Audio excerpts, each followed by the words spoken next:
Irmãos, vamos lá então, né? Estamos aqui em mais um discipulado, mais um Paracaléu, para honra e glória do Senhor. Nesse mês, então, de outubro, nós vamos estudar um tema muito importante sobre de escravos a governadores. Se você trouxe seu caderno e caneta aí, bloquinho de anotação, te recomendo que você possa anotar as coisas mais importantes. Eu não coloquei PowerPoint aqui, porque às vezes acaba forçando demais algumas coisas, então aqui vai ser mais uma conversa, um bate-papo, para a gente poder se aprofundar naquilo que nós queremos alcançar, tá? De onde que nasceu esse desejo de ministrarmos, então, essa imersão, vai ser uma imersão nesse tema de escravos a governadores. Nós vivemos um tempo que existe uma crise de liderança, vocês estão percebendo isso? Não tem crise de homem, então para tudo quanto é lado, homem demais. Mas o que está faltando é o posicionamento de liderar, que é você dar destino, você ter uma visão, você saber para onde você está indo, você saber o que você está conduzindo, o que você está direcionando, quais são aqueles que estão debaixo das suas responsabilidades. E nós estamos vivendo um tempo onde que muitos de nós estamos errando porque a gente não sabe. Isso foi roubado de nós dentro do ventre, isso foi roubado de nós desde a nossa infância. Fomos destituídos desta autoridade, desse governo de liderança. Fomos subjugados a uma estatura de vida aonde que nós vamos vivendo para trabalhar, para consumir, para pagar a conta, para ser mais um número numa carteira de trabalho, mais um CNPJ, mais um CPF, e por aí vai. E nós vamos perdendo o nosso senso, né, a nossa consciência de filhos de Deus, de homens espirituais, que temos uma vocação, que temos uma unção, que temos algo da parte de Deus sobre as nossas vidas. Existe uma santa insatisfação no meu coração por ver muitas famílias, muitos casamentos disfuncionais e muitas pessoas vivendo em indignidade. Eu não sei você, mas ver pessoas em indignidade, vivendo uma vida indigna, isso me incomoda. Ver pessoas vivendo aquém daquilo que é o seu direito, daquilo que é a sua herança, daquilo que poderiam estar vivendo em Deus, Francisco, isso tira a minha paz. Isso me entristece.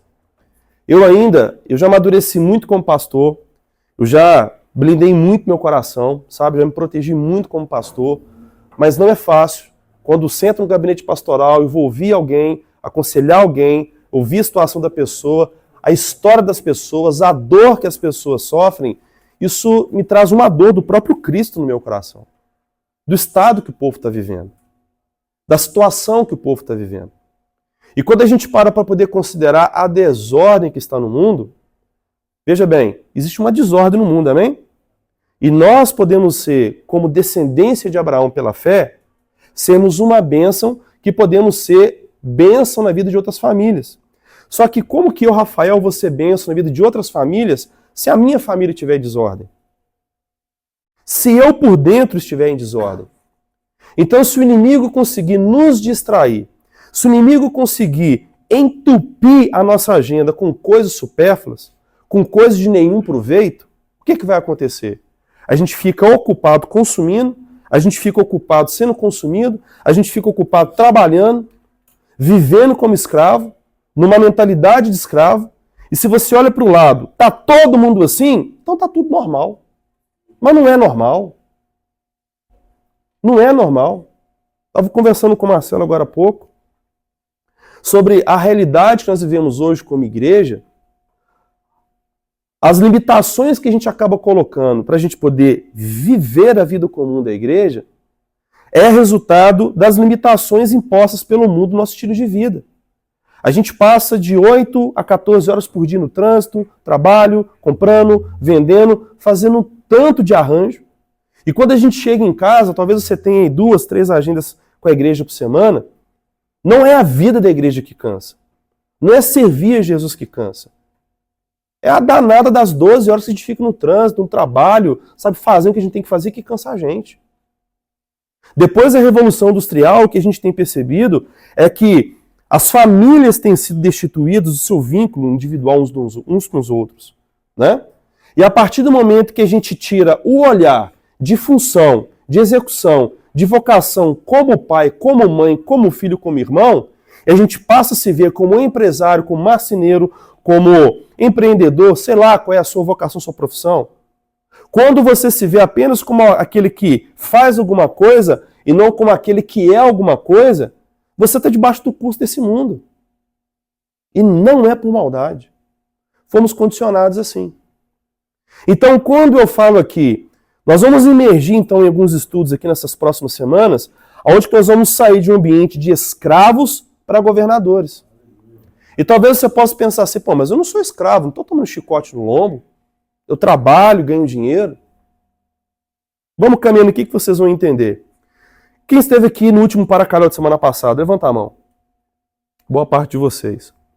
Na última semana, nós conversamos e meditamos sobre os motivos que provavelmente nos levam a sentirmos o quê? O quê? Vergonha. Vergonha é uma coisa interessante, né, cara? Quando alguma coisa te causa vergonha e alguma pessoa sabe daquele segredo seu, ela tem um controle sobre você, tem ou não tem? Certa vez eu vi um filme interessante, um filme de ação, um pouco de suspense, investigação policial, onde que tinha um terrorista digital que ele usava pessoas comuns para fazer as coisas maldosas que ele queria. Eu acho que mais ou menos implantar uma bomba aqui, matar uma pessoa ali, roubar uma coisa ali. Era um terrorismo virtual. Qual era o poder de influência que ele tinha, Wender? Ele sabia da vida e moral da pessoa na internet. Ou você faz isso ou publica para sua família. Ou você faz isso ou publica para os seus filhos. Ou você faz isso ou manda esse vídeo para sua empresa. Aqui a gente tem um paralelo intrigante. Quando eu e você temos uma vida dupla, onde que a gente tem segredinhos, pecadinhos sujos, escondidos, quem vocês acham que tem um gancho na boca da gente? O diabo. E aí, o pecado, ele não vem pra gente como algo, cara, se sacrifica, cara, se prejudica, cara, vai te custar muito, eu sei que vai doer, vai cortar, mas peca. Não. O pecado promove prazer. O pecado promove satisfação, relaxamento. Não é? Então, assim como os portugueses que chegaram no Brasil pouco mais de 500 anos atrás e conseguiram ludibriar os índios com presentinhos e colocar os índios para serem servos deles, o diabo tem feito a mesma coisa com nós. Através de presentinhos, tem nos condicionado para que você vai ler Bíblia, só? Passa 2 horas aí vendo rede social. Para que você vai se consagrar, só? Come mais aí, ó, come, você está comendo pouco, come mais.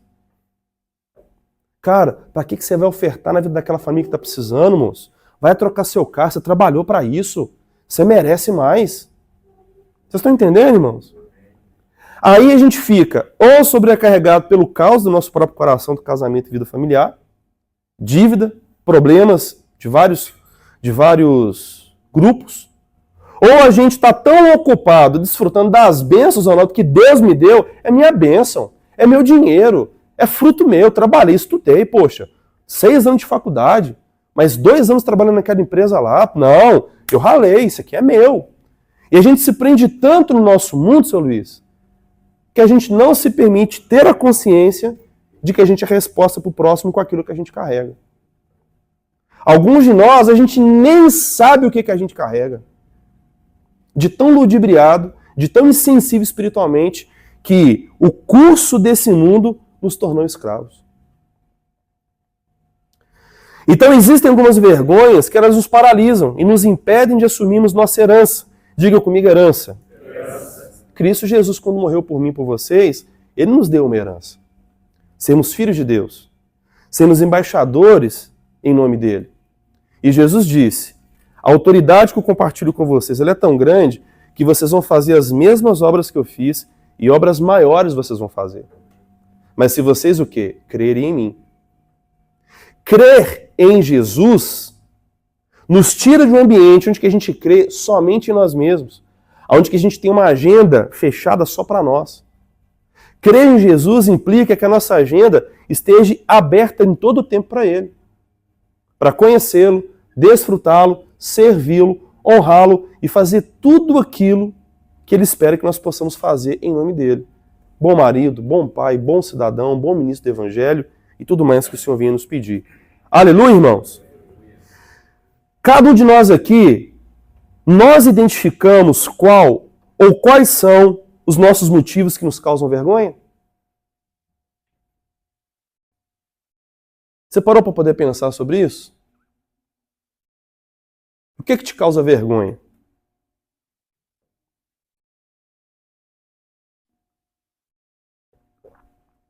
Se a sua esposa vier contar para mim aquele segredinho sujo seu na sua casa lá, você vai ficar com vergonha? Se a sua esposa me procurar falar para mim que você é mansa aqui com a gente, mas que você é um brutamonte dentro de casa, você vai ficar com vergonha? Se a sua esposa falar para nós aqui da igreja que você consegue gastar R$200 num churrasco no final de semana, no futebol com os amigos, mas não tem coragem de pagar R$100 de uma unha para ela, você vai ficar com vergonha? Tá um silêncio aqui hoje.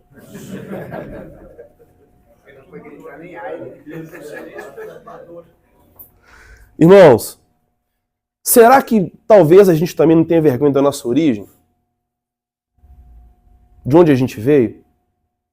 Da história da nossa família? Como que a gente foi criado? Quem foi a nossa mãe? Quem foi o nosso pai? Quem foram os nossos irmãos? Quem você foi no passado? Será que você sente vergonha do seu passado? Isso te incomoda até hoje? Você tem vergonha das suas perdas, dos traumas e das traições que você sofreu ao longo da sua vida?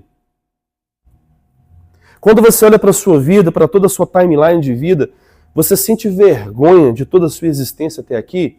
Por isso que talvez, de repente, você é uma pessoa que interage com todo mundo, mas você sempre se vê pequeno no nosso meio? Você não consegue olhar para a gente olho no olho, não consegue interagir, não consegue se impor, não consegue marcar presença, olhar no olho, pegar firme na mão, e aí, como é que tá? Tratar de igual para igual. Vocês entendem isso?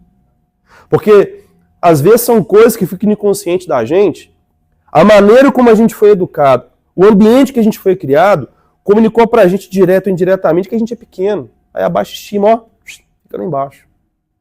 E o homem com baixa autoestima, ele se mostra fraco no dia da luta. E a Bíblia diz, se te mostrares fraco no dia da batalha, certamente serás vencido. Porque a fé, ela depende da nossa vontade. Você tem a vontade de depender em Deus, de esperar em Deus, você coloca como objeto de fé o que Deus pode fazer por você, segundo a palavra dele, amém? Só que se você se vê indigno para receber, você não vai conseguir manifestar fé. Se você não se vê como uma pessoa apta para receber a herança que Cristo liberou para mim e para você, a gente não vai conseguir viver pela fé. Então fé fica lá, está na Bíblia, está lá em Hebreus 11, está muito bonito lá, beleza, aleluia, glória a Deus, mas não é realidade para a minha vida.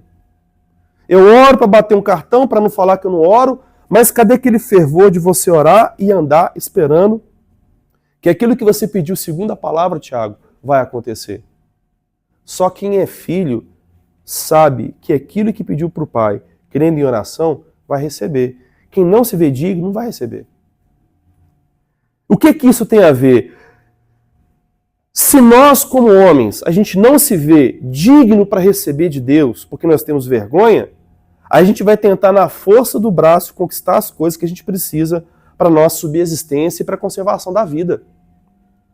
É onde que a gente, então, Marcelo, se coloca debaixo do jugo do curso desse mundo e a gente se torna escravo do que o mundo tem para oferecer. E aquele que pagar mais pelo seu tempo, pela sua energia, ele tem o seu melhor. Aí vem uma frase importante que eu ouvi certa vez do apóstolo Luiz Hermínio. Aquilo que tem o poder de te mover, Leandro, também tem o poder de te parar. Faz sentido? Vocês estão pensativos? Então, dito isso, vamos continuar. Você, como homem, entende que está aquém daquilo que você poderia e já deveria ser, viver e realizar em Deus? Não podemos viver debaixo de constante vergonha em função de uma consciência de uma natureza terrena caída. Antes, meus irmãos, nós devemos nos apropriar, tomar posse da nossa herança em Cristo. E saiba que para rompermos e vivermos em liberdade, temos que passar por um processo, diga comigo, processo. Por um processo de libertação e de emancipação. Muita gente fala sobre libertação. A igreja tem até culto de libertação, aleluia. Só que nós estamos deixando de considerar uma coisa muito importante, que é equipar os santos para a obra do ministério. Isso é emancipação. Se um de menor no Brasil, 16 anos, comete um crime, ele vai preso como de maior? Não. Ele não tem uma responsabilidade, porque ele não foi emancipado. É uma regra. Espiritualmente falando, enquanto eu e você nós não fomos emancipados, enquanto eu e você não fomos liberados, abençoados, porque a bênção do Antigo Testamento, né, a palavra hebraica que é traduzida como bênção, ela traz esse sentido, de liberar você para você prosperar. Então, enquanto nós não temos essa emancipação, essa liberação, a nossa vida fica travada em muitos aspectos.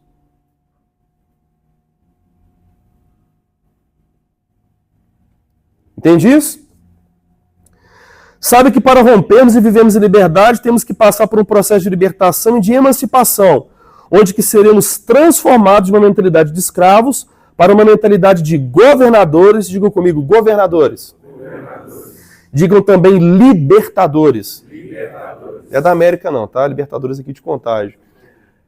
Quando você governa, você cuida bem daquilo que você tem e você exerce a sua autoridade.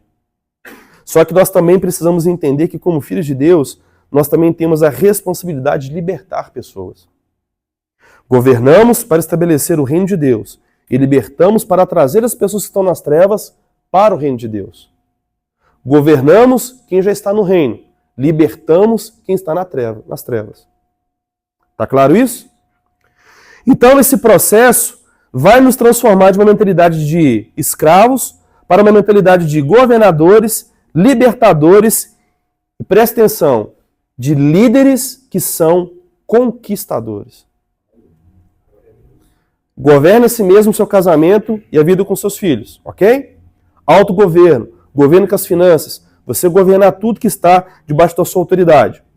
Você então se prontifica a você ser um libertador. Em nome de Jesus você clama para que as pessoas possam então se reconciliarem com Deus e serem libertos das trevas para o reino do Filho do amor de Deus. Aleluia! E uma vez então que você tem a sua casa que você governa e as pessoas que você libertou, que você pôde promover a libertação, ou aquelas que outros libertaram, mas por conta de um ofício pastoral que Deus te deu, você vai cuidar delas, então agora você assume também a posição de ser um líder que trabalha para que você e os seus liderados possam conquistar. A conquista fala de territórios geográficos, a conquista fala de mundo espiritual, quebrar principados e potestades, vencer batalhas espirituais, conquistar posses, conquistar grana, dinheiro, bufunfa, porque o reino de Deus para manifestar na terra custa dinheiro, não é só tempo e energia. Se chegar alguém aqui falando que a gente está com fome, nem a oração que vai resolver o problema dele, é dinheiro.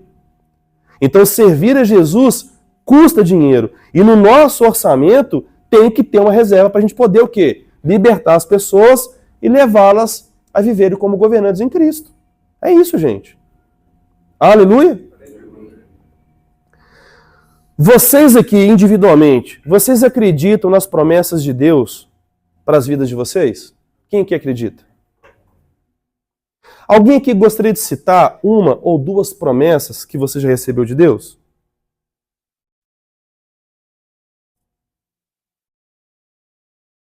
Ficou vergonha não, gente. Então, entre amigos aqui, ó, show vergonha. Quem vive debaixo de vergonha vive como escravo. Você recebeu uma promessa de ser um pacificador. E já está vivendo isso? Aleluia. Glória a Deus. Mais alguém? Não é, gente? Um de cada vez estão se atropelando aí. Deixa o irmão falar. Onde, gente? Vocês estão tímidos? Eu vou falar uma promessa que eu recebi. O ano era 2015. E a situação que eu estava vivendo em casa era uma situação financeiramente mais do que limitada. Estava endividado, nome sujo, prestação do carro atrasado, cartão de crédito estourado, estava um caos, financeiramente falando. Aí num culto nós tivemos na igreja, aí um dos pastores, né, o pastor Judson, um grande amigo, ele veio orar por nós, numa conferência que ele estava fazendo, aí ele começou, ministrar sobre nós e profetizou que daquela data em diante nós viveríamos os melhores anos da nossa vida. Irmão, eu saí de lá assim, amém, né? Nós um amigo aquele sorriso amarelo, sabe? Todo endividado. Nome sujo igual poleira de pato. Irmãos. Hã? É. E quando Deus fez essa promessa para nós pela sua palavra, Deus não fez isso porque Ele queria melhorar a vida do Rafael financeiramente falando. Mas é porque para entrar em lugares que eu precisava entrar, eu ia precisar de dinheiro. Então o Senhor, em menos de um ano, Ele me deu condições de conseguir limpar o meu nome, conseguir quitar o carro, troquei o carro, consegui experimentar novas realidades com a minha família. E dentro daquele inteirinho, uma das nossas pastoras teve um sonho comigo e com a Dani, aonde que o Brasil ia entrar numa crise financeira. E muita gente no supermercado chorando, sabe? Dificuldade ali para comprar as coisas, fazendo continha, e eu e a Dani passando com o carrinho cheio e rindo, não enfrentando problema nenhum. Então ali para nós foi uma comunicação tão clara, e dos anos de 2016 para cá, a gente tem visto a boa mão do Senhor atuando em várias áreas da vida da gente. Entende? E nós podemos considerar também, queridos, as promessas bíblicas. Crer no Senhor Jesus e será o quê?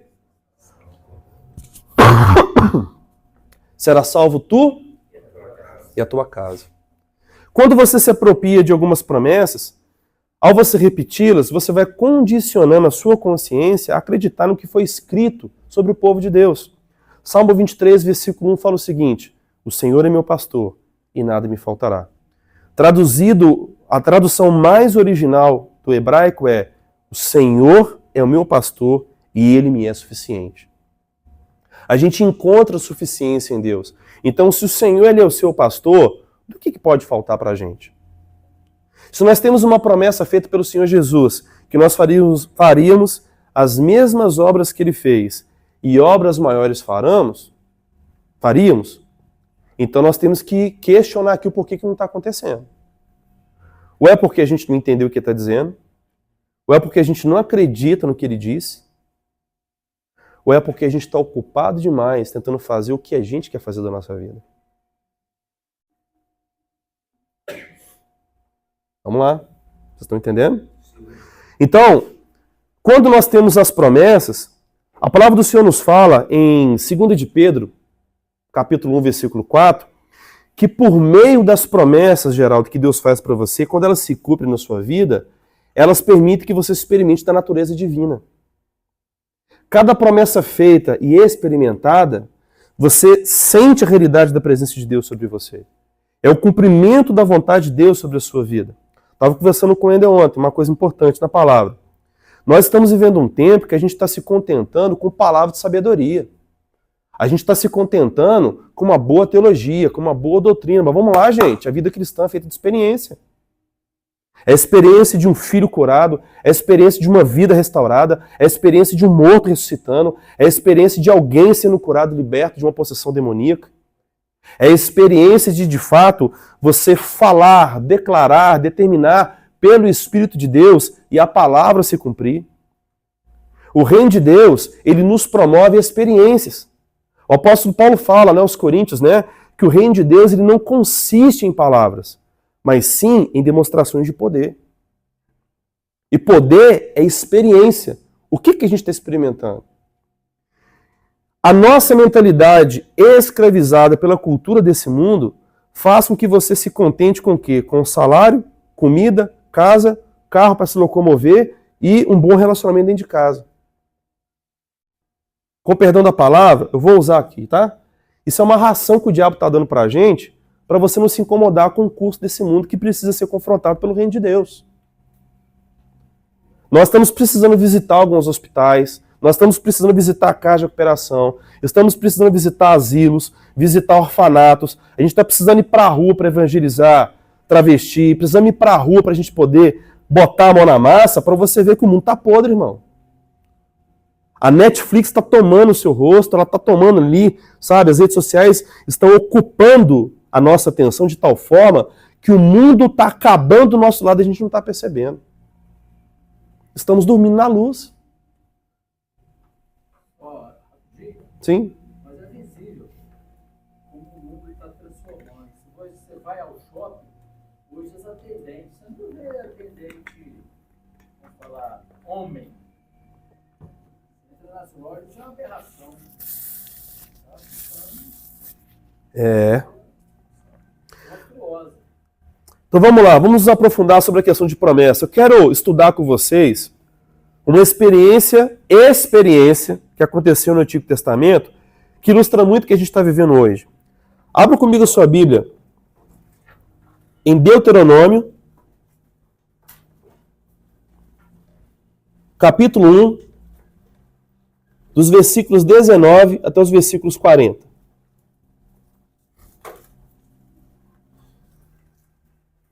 Quem tem a revista atualizada aí? RA. Deuteronômio, capítulo 1, versículos 19 até o 40. Vamos ler a Bíblia hoje, amém? Glória a Deus. Então vamos lá. Dê para nós aí, Marcelo. Então partimos de Horebe e caminhamos por todo aquele terrível deserto que vistes, pelo caminho da região montanhosa dos amorreus, como o Senhor, nosso Deus, nos ordenara, e chegamos a Cades-Barneia. Então eu vos disse: tendes chegado à região montanhosa dos amorreus, que o Senhor, nosso Deus, nos dá. Eis que o Senhor, teu Deus, te colocou esta terra diante de ti. Sobe, possui-a, como te falou o Senhor, Deus de teus pais. Não temas e não te assustes. Então todos vós vos chegastes a mim e dissestes: mandemos homens adiante de nós, para que nos espiem a terra e nos digam por que caminho devemos subir e que a cidade devemos ir. Isto me pareceu bem, de maneira que tomei dentre vós 12 homens, de cada tribo um homem. E foram-se, e subiram a região montanhosa, e espiando a terra vieram até o vale de Escol. E tomaram do fruto da terra nas mãos, e no trouxeram, e nos informaram, dizendo: é terra boa que nos dá o Senhor nosso Deus. Porém vós não quiseste subir, mas fostes rebeldes à ordem do Senhor, vosso Deus. Murmurastes nas vossas tendas e dissestes: tem o Senhor contra nós ódio? Por isso nos tirou da terra do Egito, para nos entregar nas mãos dos amorreus e destruir-nos. Para onde subiremos? Nossos irmãos fizeram com que se derretesse o nosso coração, dizendo: maior e mais alto do que nós é este povo. As cidades são grandes e fortificadas até os céus. Também vimos ali os filhos dos Anaquins. Então eu vos disse: não vos espanteis nem os temais. O Senhor vosso Deus, que vai diante de vós, ele pelejará por vós, segundo tudo que fez conosco, diante de vossos olhos no Egito, como também no deserto, onde vistes que o Senhor vosso Deus nele vos levou, como um homem leva o seu filho, por todo o caminho pelo qual andastes, até chegardes a este lugar. Mas nem por isso crestes no Senhor, vosso Deus, que foi diante de vós por todo o caminho, para vos procurar o lugar onde devereis acampar, de noite no fogo, para vos mostrar o caminho por onde havíeis de andar e de dia na nuvem.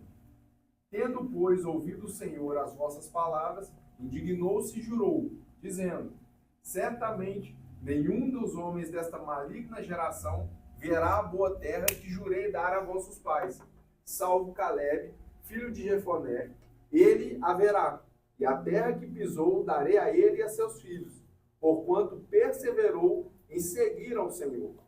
Também contra mim se indignou o Senhor por causa de vós, dizendo: também tu lá não entrarás.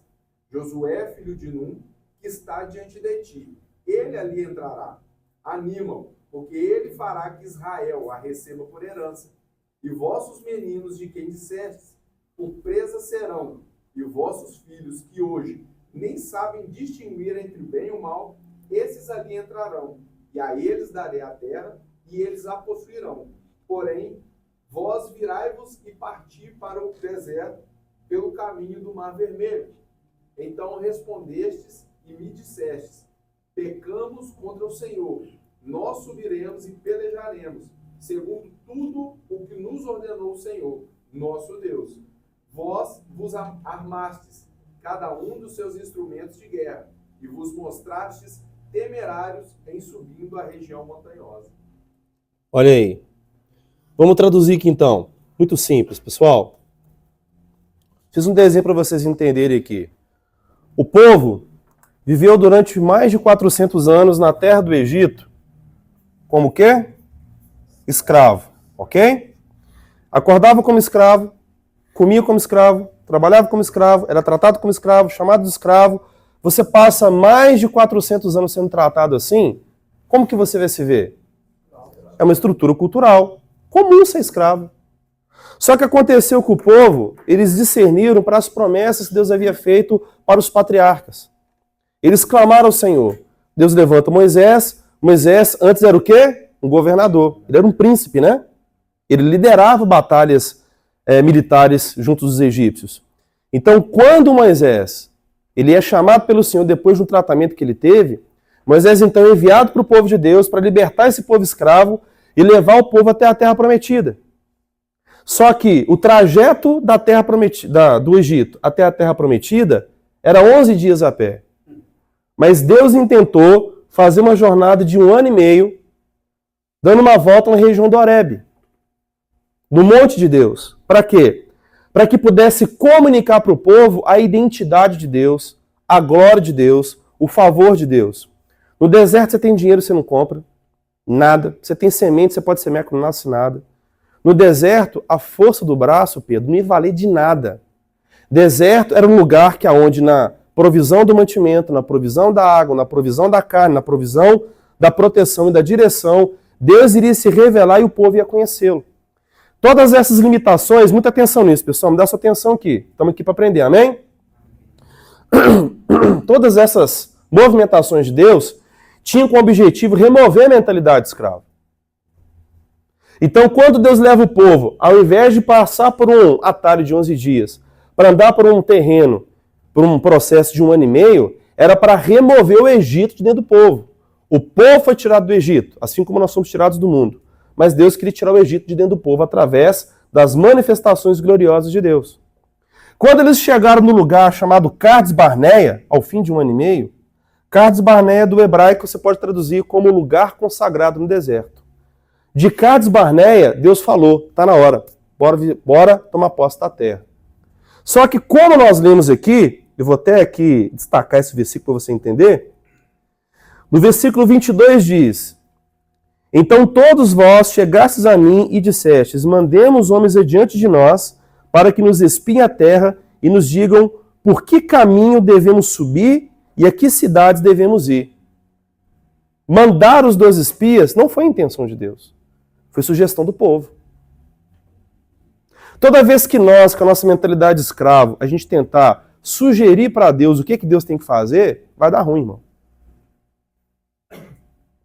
O Senhor disse, vamos lá, no versículo anterior, 21, eis que o Senhor teu Deus te colocou esta terra diante de ti, sobe, possua, como te falou o Senhor, Deus de teus pais. Então vamos lá, presta atenção aqui.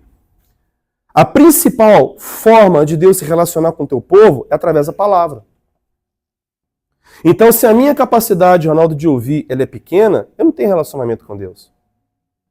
Aí eu vou depender do Deus de Moisés, do Deus de Abraão, do Deus de Samuel, do Deus de Davi, do Deus do pastor Ronaldo, do Deus do fulano, do Beltrano, do ciclano, mas eu não consigo ter experiência. Por quê? Porque eu não tenho capacidade de ouvir. Se eu não ouço, então não vou ter fé. Se eu não tenho fé, eu tomo uma decisão, misturo a palavra de Deus, aí, ao invés de eu entrar e tomar posse, não, eu vou espiar. Deixa eu colocar o pé na água aqui para ver se a água está quentinha. Deixa eu ver se esse negócio dá para mim. Ou seja, o escravo ele quer ter o controle sobre aquilo que ele vai fazer. Se não for do jeito dele, ele não topa. Aí a gente está pegando a mentalidade secular, Rogério, e estamos desenhando como que Deus tem que fazer na nossa vida. Deus não vai sujeitar o nosso jeito de fazer as coisas. Razão pela qual muitos de nós estamos travados no deserto, sem rompimento espiritual. Aí, quando o povo foi lá e visitou a terra, eles viram que a terra de fato era boa. Eles trouxeram até mesmo cacho de uva. O cacho de uva teve que ser carregado por 2 homens. Um cacho de uva. Colocaram um pau no ombro do outro assim e foram carregando. Chegaram lá e mostraram o tamanho do cacho de uva. De fato, o que Deus disse, pastor Carlos, é verdade. Mas conquistar esse negócio vai dar trabalho demais, moço. É uma terra de gigante. É uma terra de território difícil. Mas é isso, mas é aquilo outro. A comunicação, ela era celestial. Estava aqui, ó, na esfera espiritual. Só que eles trouxeram para o mundo natural o como tomar posse do que era espiritual. A gente não consegue tomar posse do que é espiritual com a mentalidade natural. Apóstolo Paulo fala aos Coríntios, capítulo 2. O homem natural, ele não discerne as coisas de Deus, porque elas se discernem como? Espiritualmente. É onde que agora você entende por que é necessário a gente morrer para nós mesmos, tomarmos a nossa cruz e seguirmos a Cristo. Não tem como prosperarmos como homens de Deus se a gente não tiver a mentalidade de Deus. Aleluia? Dúvidas até aqui? Eu quero sugerir para vocês que vocês marquem esse texto, vocês se aprofundem lendo e relendo, para vocês terem as suas próprias impressões e revelações no Senhor, se faz algum sentido com alguma área da sua vida que está travada. Será que Deus já não falou para você, para que você possa entrar e tomar posse de alguma coisa e você está fazendo continha? E você está perguntando, é de Deus, não é? É de Deus, não é? É de Deus, não é? É de Deus, não é? Esse negócio de orar, esse negócio de jejuar, esse negócio de ler Bíblia, é de Deus, não é? Não faz sentido. Irmãos, obedecer a Deus fazendo leitura com a nossa ótica humana nunca vai fazer sentido, Alexandre. Por isso que é pela fé. E a fé não exige que você entenda. A fé exige que você aceite e obedeça. Aleluia? Então, o versículo 27 diz: murmurastes nas vossas tendas, ou seja, cada um de vocês na vossa casa murmurou e disseram: tem o Senhor contra nós ódio? Por que isso? Nos tirou da terra do Egito para nos entregar nas mãos dos amorreus e destruiu-nos. Para onde subiremos? Nossos irmãos fizeram com que se derretesse o nosso coração, dizendo: maior e mais alto do que nós é este povo, as cidades são grandes e fortificadas até os céus. Também vimos ali os filhos dos Anaquins, que eram descendentes de gigantes. Então, ou seja, os 10 espias não acreditaram e eles inflamaram o povo. Crise de liderança. Se nós somos homens e nós estamos travados, eu vou assumir a responsabilidade pelas minhas palavras. Quem nos liderou até aqui nos liderou com limitação. Ou nós não estamos alinhados com aqueles que estão nos liderando. Nós temos que ouvir e entender o que a nossa liderança está nos apontando para que a gente possa viver. E se a gente ficar fazendo conta demais, calculando para que tudo aconteça do nosso jeito, não vai acontecer. Eu e você vamos continuar do nosso jeito, travado no deserto, se a gente quiser continuar fazendo as coisas do nosso jeito. E essa desobediência deles custou para eles mais 38 anos e meio.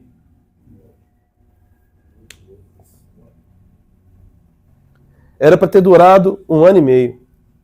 Mas porque desobedeceram, ficaram mais 38 anos e meio. Até que toda aquela geração que amaldiçoou, que reclamou, que murmurou, que não acreditou, que não estava disposta para serem governantes e libertadores, morreram no meio do deserto.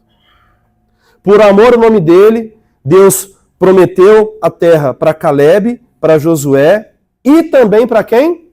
Para os filhos de 20 anos abaixo. Que não tinham o quê? A emancipação para decidirem pelo seu futuro. Olha a responsabilidade de Deus, Leandro. E sabe quem mais ficou de fora disso? Quem? Moisés. Irmãos, Deus não faz acepção de pessoas, Deus faz acepção de atitudes. São as suas atitudes que comprovam se você de fato honra a Deus ou não. São as suas atitudes que comunicam onde você quer em Deus ou não. Não é o seu status social, são as suas atitudes. Moisés foi um homem que foi encontrado pelo Senhor, chamado pelo Senhor, era promessa de Deus. Deus preparou o cara, 40 anos no deserto. Deus guiou o cara pelo deserto durante 40 anos. Cara, estava no limiar para poder entrar na terra, estava se cumprindo o tempo. Moisés vai lá e desonra o Senhor na frente de todo mundo, cara. Por que Moisés desonrou o Senhor na frente do povo? O Senhor tinha dito, fale a rocha. Ele pega o cajado e com ira, ele soca a rocha, que era uma tipologia de Cristo. Quando ele faz isso, o Senhor fala, você deixou de me glorificar no meio do povo. Por conta de tal atitude, você não vai entrar. Essa atitude revelava o espírito do coração de Moisés. Moisés foi tão afetado pelos liderados dele, ele se deixou ser afetado, que ele voltou a ter uma mentalidade de escravo, agindo na força do ódio. Ele não seria um bom líder para a conquista. Ele teve que ficar no meio do caminho. E é triste você ver lá no fim de Deuteronômio, quando Moisés ele sobe no monte e Deus mostra para ele, tá vendo, Moisés? Essa é a terra que eu prometi para o meu povo, mas você não vai entrar, porque você deixou de me honrar na frente do meu povo. Se a gente não entender esses princípios espirituais, a gente vive a nossa vida de qualquer jeito, de qualquer forma. A Bíblia não é um livro para ser estudado, a Bíblia é um livro para ser lido e ser desfrutado. De tal forma que você confere coisas espirituais com o seu espírito, você discerne o seu espírito, você recebe pela fé o que está sendo comunicado, você sente como se o próprio Deus estivesse chamando você pelo seu nome e falando para você, utilizando as experiências de outros homens e mulheres, o que ele está apontando para você e para a sua vida. Mas a gente precisa se libertar dessa mentalidade de escravo. Se você não responder a Deus nesse processo de travessia, Deus, pode ser assim, por que você está fazendo assim? Não precisava. A gente fica dando ordem de como que Deus tem que fazer. Isso significa que não teve morte para nós mesmos. Isso é terrível, irmãos. Abra comigo a Bíblia de vocês em Hebreus, no capítulo 3.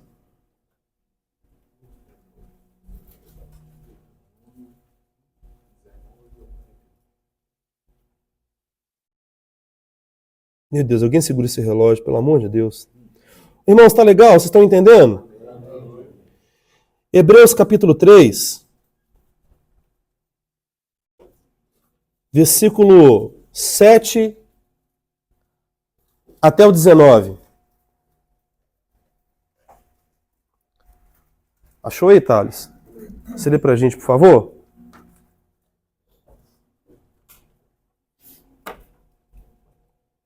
Assim, pois, como diz o Espírito Santo, hoje, se ouvirdes a sua voz, não endureçais o vosso coração, como foi na provocação da tentação no deserto, onde os vossos pais me tentaram, pondo-me à prova, e viram as minhas obras por 40 anos.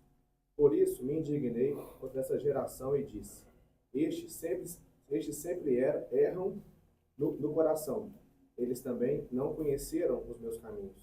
Assim jurei na minha ira, não entrarão no meu descanso. Tende cuidado, irmãos, jamais aconteça haver em qualquer de vós perverso coração de incredulidade que vos afaste do Deus vivo. Pelo contrário, exortai-vos mutuamente cada dia, durante o tempo que se chama hoje, a fim de que nenhum de vós seja endurecido pelo engano do pecado, porque nos temos tornado participantes de Cristo, se de fato guardarmos firme até o fim a confiança que desde o princípio tivemos. Enquanto se diz, hoje, se ouvirdes a sua voz, não endureçais o vosso coração, como foi na provocação.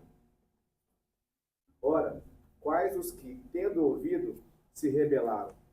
Não foram de fato todos os que saíram do Egito por intermédio de Moisés?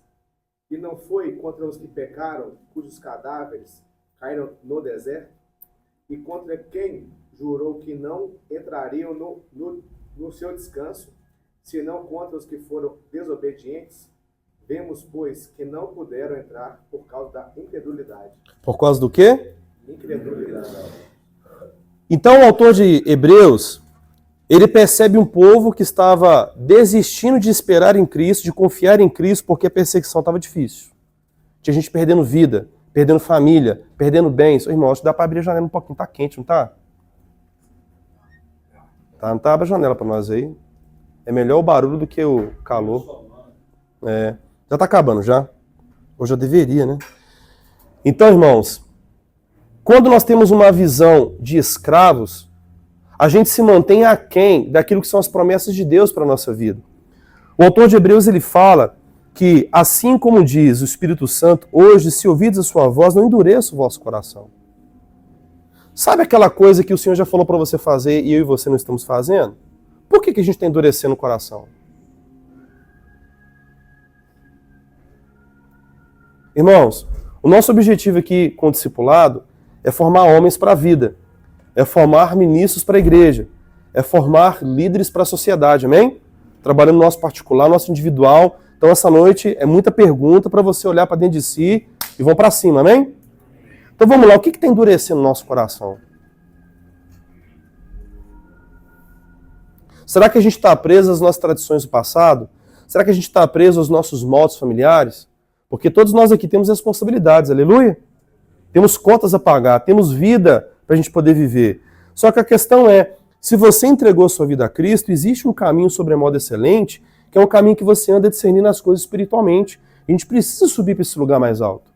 Por isso que o autor de Hebreus ele fala no versículo 12, tende cuidado, irmãos, jamais aconteça haver em qualquer de vós perverso coração de incredulidade que vos afaste de Deus vivo.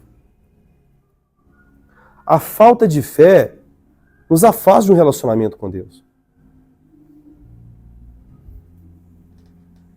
Tudo aquilo, vou falar em alto e bom som, tudo aquilo que te tira de um ambiente de meditação da palavra, de adoração, de oração, de intimidade com o Senhor, está alimentando a sua incredulidade. E a incredulidade não é uma força passiva, ela é ativa. A incredulidade é uma estrutura de pensamento que te leva você a pensar contrário ao que Deus disse. Por que que o povo que saiu do Egito não entrou na Terra Prometida? Eles não tinham um olhar para a Terra Prometida. Eles estavam caminhando em direção à Terra Prometida, mas os olhos estavam nas carnes do Egito, nas panelas do Egito, porque aqui tinha um salário mínimo garantido.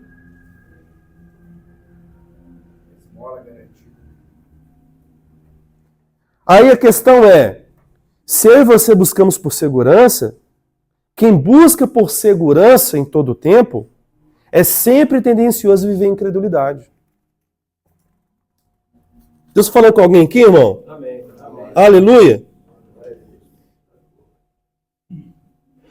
Nossa falta de visão para as promessas de Deus nos impedem de recebê-las e de participarmos do seu reino. O que é visão? É a sua capacidade de enxergar o invisível. Todas as empresas hoje que são relevantes na sociedade, elas foram enxergadas no coração de alguém primeiro. Quando um visionário ele idealiza uma coisa e constrói uma coisa, pastor Daniel, às vezes ele é muito criticado. Você é louco. Por que ele é chamado de louco? Porque ele está vendo o que ninguém viu, Júnior. As pessoas lutam para que possam consolidar a sua visão. E trazendo isso para o âmbito espiritual, quando Deus nos fala uma coisa, parece loucura. Era loucura para Noé construir uma arca por causa de um dilúvio, não chovia naquela época. Era loucura para Moisés aceitar um desafio de, sem uma espada, sem um revólver, sem uma metralhadora, libertar mais de 4 milhões de pessoas que eram escravas no Egito para levá-las a pé por um deserto até a Terra Prometida. Isso é loucura. Aonde que as coisas que Deus pede para nós faz sentido? Imagina para você chegar e a sua esposa fala com você, meu bem, eu estou grávida do Espírito Santo. Vamos supor que não existiu Cristo. O Cristo está vindo do ventre da sua mulher. Opa, como assim? Nem toquei nela? É loucura. Por isso que Paulo fala que a loucura de Deus é que promove a salvação para os homens. Nós aceitamos pela fé aquilo que nos é pregado. E Paulo fala que nós somos salvos pela loucura da pregação. As coisas não fazem sentido. Ou você anda no Espírito para discernir o que é espiritualmente nos comunicado para a nossa libertação, ou a gente não vai transicionar para aquilo que Deus tem para nós. Aí eu te pergunto, meu irmão, onde estão os teus olhos? Para quê ou para quem você está olhando? Percebe a dificuldade? Então,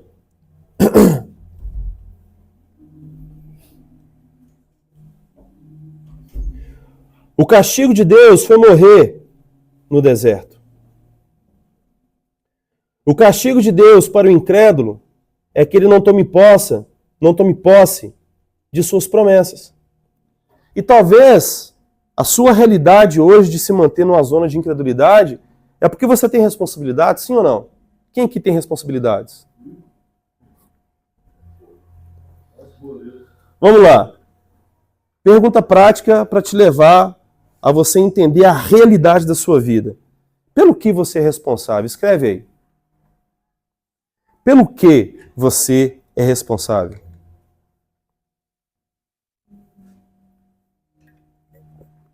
Coloca aí por você mesmo, pela sua esposa, pelos seus filhos, pela sua empresa, pelos seus pais, irmãos. Quem depende de você? Coloca aí, anota aí, isso é prático. Isso aqui vai ser pedagógico para a gente hoje. Para ajudar na sua escrita, o que você está construindo? O que você e sua casa estão construindo? Pessoas estão te seguindo, te imitando, esperando que você as direcione? Pessoas estão aguardando que você tome uma decisão para que elas possam tomar a decisão delas? Seja esposa, seus filhos, liderados no trabalho, liderados na igreja. Quais são as suas responsabilidades? As nossas responsabilidades, quando elas não são encaradas como um privilégio para a gente poder exercer governo, elas são encaradas como um peso sobre quem se vê como escravo. Irmãos, que foi espontâneo, tá? Repetir vai ser difícil. Depois vocês assistem no YouTube. Se vocês não encararem as suas responsabilidades como um privilégio de exercerem governo, vocês vão ver elas como um peso se vocês se verem como escravos. Por isso que a gente acaba comunicando a nossa pior versão no casamento, na relação com o filho, porque tá difícil para mim, tá pesado para mim, eu não tô dando conta, meu Deus do céu, se eu não fizer eu vou morrer, se eu não fizer eu vou quebrar, se eu não fizer eu vou perder tudo, se eu não fizer a financeira vai tomar a casa. Aí a gente fica com esse medo de perder, que é o medo dessa escravidão, que a gente chama de um peso de moralmente sermos responsáveis. Mas a bem da verdade é que a gente acaba comunicando para aqueles que estão ao nosso redor de que a vida é difícil, a vida é um peso. Isso está difícil para mim, a minha esposa é um peso, meu filho é um peso, os netos são um peso, tudo é um peso, a igreja é um peso, servir é um peso, diaconado do Ministério de Homens é um peso, vir no Paracel de novo é um peso, tudo é peso. O mundo é um peso, o mundo é chato, o mundo é um peso. Não é que o mundo está pesado, é a gente que está fraco. É a nossa leitura de tomar posse da terra prometida que nos leva a entender que essa terra, a gente vai ter que conquistar ela, mas a gente não entendeu. Deus disse, gente, eu já entreguei a terra para vocês, mas eu cheguei lá, tem gigante na terra, tem povo lá na terra, mas vai lá, eu já falei, vocês vão ter que possuir a terra, bate o pé que eles vão fugir. E o povo não entendeu. Existe uma ministração do pastor Luciano Subirá, que ela vai ajudar muito vocês a entender isso, chamada Gigantes dos quais não me falaram.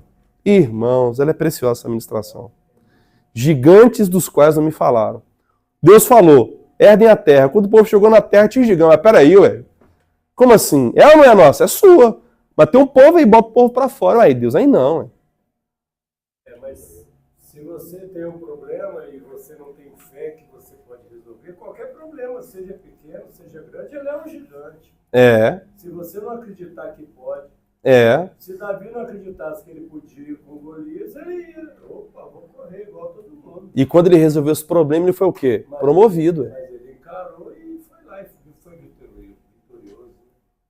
O escravo, ele vê o problema como mais um trabalho. Mais um trabalho. Só que quem é filho, quem tem a mentalidade de governante, de libertador, de líder que conquista, ele vê o problema como uma oportunidade de promoção. Todas as vezes que você resolve um problema social, você é promovido na sociedade. Você passa a ser mais respeitado. E muitas vezes é promovido de cargo, promovido de salário e consegue trazer uma promoção de uma vida melhor para sua família. Pega essa, irmão. O senhor conhece tanto o nosso coração que ele coloca lá no 21, né? Não temas e não te assustes. Tá lá, né? Isso mesmo. Não assusta, não. O trem lá é feio. Bem pontuado. Isso mesmo. Obrigado pela contribuição. Isso mesmo. Irmãos, se você não assumir a sua responsabilidade por si mesmo e pelos seus, vocês sofrerão um dano causado pela irresponsabilidade.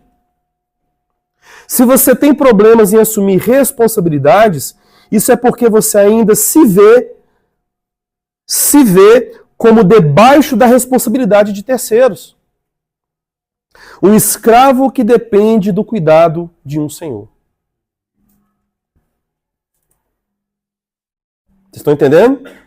Está tranquilo aqui? Pergunta, não precisa se manifestar. Quem aqui tem medo de assumir responsabilidades? Eu não quero falar aqui da minha negligência, que eu trago para você, faz isso aqui para mim, não é sobre isso. Eu estou falando daquilo que é seu, daquilo que Deus traz para você, daquilo que são os desafios que a vida traz para você, para sua casa, para o seu endereço, para o seu CPF. Você tem medo de assumir responsabilidades? Porque a vida ela é assim. A gente casa, as despesas aumentam. Como eu aprendi com um dos meus pastores. Os meninos crescem, a boca dos meninos cresce, o corpo dos meninos cresce, o pé dos meninos cresce, o desejo dos meninos cresce. Irmãos, eu não estou nem fazendo conta do tanto de dinheiro que estou gastando com a minha filha esse ano. É faculdade, é matrícula, é tirar carteira, é moto, é um tanto de trem, irmão, é tratamento dentário, não estou nem fazendo conta. Se eu fizer conta, eu surto, não faço. Estou só desfrutando. Deixa o azeite, né? Só deixo o azeite correr. Estou curtindo o momento com ela. Minha filha vai ser uma grande terapeuta, estamos andando de moto junto, estamos curtindo o momento. Aleluia! Se eu e você temos medo de assumirmos responsabilidades, então nós não estamos preparados para sermos livres. Por quê? Pois o preço para ser livre é a responsabilidade por si mesmo e pelos seus. Eu vou repetir, que isso aqui é chave, porque nós vamos ministrar nessas próximas semanas.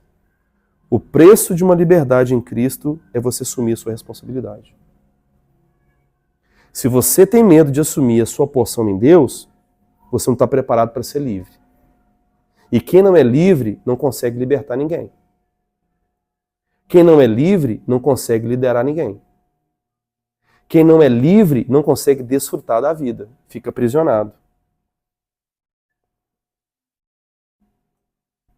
Tá fazendo sentido, irmãos? A irresponsabilidade é a inimiga mais mortal da liberdade. A gente chama uma pessoa de irresponsável quando a pessoa não faz o seu papel, sim ou não? Quando eu temo assumir algo que eu sei que é para mim assumir, então eu me torno um irresponsável. Eu fico aquém da minha responsabilidade. E se eu fico aquém da minha responsabilidade, eu estou trabalhando contra a minha emancipação, contra a minha liberdade. Todo irresponsável se permite ser governado por alguém, onde que em todos os seus erros ele culpa alguém e assim não identifica os seus próprios erros. E como que eu e você vamos ser transformados, Fernando, se a gente não assume os nossos próprios erros? Fala aí. E a mulher disse, foi a serpente. E a serpente disse, foi o macaco. Ah, o macaco, não, foi o jabuti. Não, foi o peixe. Ninguém está assumindo responsabilidade. Cristo Jesus, livre como ele era, assumiu a responsabilidade, pagou o preço por nós, e ele disse que por aquilo que ele fez, ele consegue nos promover essa liberdade. Amém? Continuemos. Para acessarmos a nossa herança em Cristo, temos que ser filhos, livres, maduros e responsáveis. Somente com tal mentalidade conseguiremos assumir nossa responsabilidade. Não podemos viver debaixo de constante vergonha em função de uma consciência de uma natureza terrena caída. Antes, devemos nos apropriar da nossa herança em Cristo. Saiba que, para rompermos e vivermos em liberdade, temos que passar por um processo de libertação, de emancipação, onde seremos transformados dessa mentalidade de escravo para uma mentalidade de filhos que governam. Foi importante repetir isso aqui. Aleluia, irmãos! Glória a Deus! Alguma pergunta até aqui? De onde que vem a nossa incapacidade de obedecer?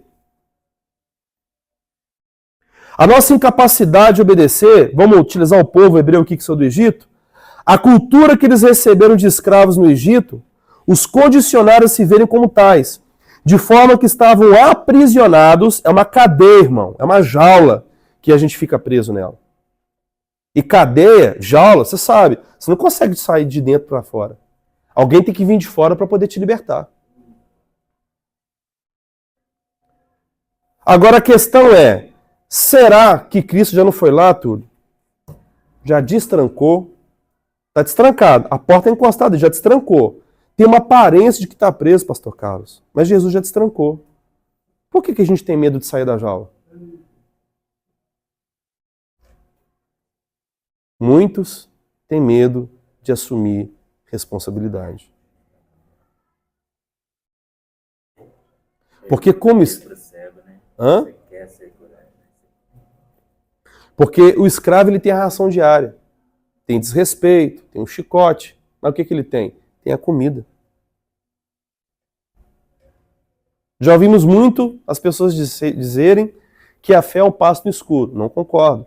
A fé ela tem uma visão própria. Você não enxerga as coisas de Deus com o olho natural. Você enxerga as coisas de Deus com o quê? Com o alimento espiritual. Por isso que a leitura da palavra é importante. Por isso que a meditação na palavra é importante. Por isso que se aprofundar nas Escrituras é importante, para que você seja inspirado a crer no Deus que fez há milênios atrás e continua fazendo hoje. Pode perguntar, Lúcio? Uma pergunta a respeito da fuga da responsabilidade. Vamos trazer para o lado de uma só carne. Se uma das carnes corre, a outra sofre junto? Sofre. Sofre sim. Agora, se esse casal ele está enfrentando isso no Senhor, nós temos escape. Através da oração, da consagração, através da reconciliação que a gente pode ter no Senhor pelo corpo de Cristo, se a gente muda a mentalidade, a gente muda o governo. Entende? Vamos considerar o seguinte, vamos lá. Hoje está muito em vogue as questões de modelos de governo. Capitalismo, socialismo, democracia, comunismo, mais o quê? Fascismo, socialismo, mais o quê? Vamos entender então que a nossa mentalidade, a maneira como a gente enxerga a vida, Leandro, é um sistema de governo. Qual que é o seu? Você é um socialista? Você acha que todo mundo tem que ter a mesma porção? Todo mundo tem que comer igual? Todo mundo tem que fazer a mesma coisa? Ninguém pode ter mais do que ninguém? Por que você pensa assim? Você pensa assim porque você de fato se importa com o pobre necessitado? Ou você é um pobre necessitado que tem medo de trabalhar, tem preguiça de trabalhar, e porque outros conseguiram e você não conseguiu, você não quer que os outros consigam, e ele tem que repartir o que é dele com você?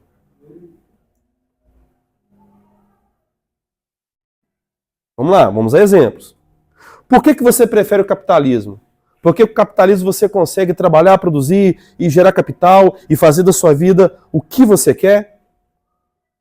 E aí você vive de consumo, consumo, consumo, consumo, não se importando com aquilo que precisa? Entende? Então, cada mentalidade que a gente tem, ela pode estar nos aprisionando a gente viver uma mentalidade no Senhor. Então, se você tem um marido que é de uma democracia capitalista e uma esposa que é socialista, vai dar ruim, irmão. E essas coisas, quem é solteiro aqui? Aleluia. Para você que é solteiro, antes de casar, você tem que saber disso tudo. Você tem que comunicar para sua futura esposa, Rogério, para onde você está indo, o que você está construindo, quem é você, quais são seus ideais. Porque se a varão estiver disposta, antes sozinho do que mal casado. Não balança muito a cabeça não, irmão, senão a gente vai ficar preocupado aqui. Eu falo isso por experiência própria, irmão. Já teve muitas épocas da minha vida que dano tá vindo para um lado, tá vindo para o outro. Eu queria construir uma coisa, ela queria construir outra. E é ruim. Amós 3:3 fala o quê? Andarão dois juntos, se entre eles não houver um comum acordo? Se tá dando ruim agora no namoro, no noivado, não vai melhorar o casamento, vai piorar no casamento. É ou não é, casados? Pois é. Então, dito isso, respondido? Precisa de algum acréscimo? Então vamos lá. Amós 3:3. A cultura que receberam de escravos no Egito os condicionaram a se verem como tais, de forma que estavam aprisionados em sua forma terrena de viver. Mas Deus, quando os chamou para os libertarem, lhes prometeu que agiria de forma sobrenatural. Portanto, muita atenção, irmãos.